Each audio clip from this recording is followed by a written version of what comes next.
বাবা, আমি আপনাকে হাতে বুঝিয়ে দিতেছি, কন্যাদানটা আজকে হইলেই ভালো হয়, বাকিটা আপনারা যা ভালো মনে করেন। আপনাদের মেয়ে তো আমাদেরও মেয়ে, আমি তো সেটাই চাই। জি। ঋতিকা কি হইতেছে এগুলা? বুঝলাম না আমি, কি করতেছো তুমি?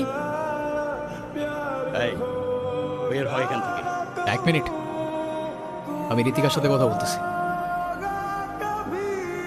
ঋতিকা, তুমি শুধু একবার বলো এসব তোমার অনিচ্ছা হইতেছে, আমি সব ঠিক করে দেব। এটা করো না ঋতিকা, না তুমি ভালো থাকবা না আমি। আরে আজব কিছু বলতেছো না কেন? তোর অনেক ক্ষমতা থাকতে পারে, কিন্তু এটা আমার বাড়ি।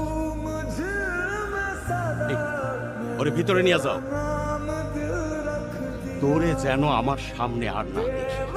যা, বের হ।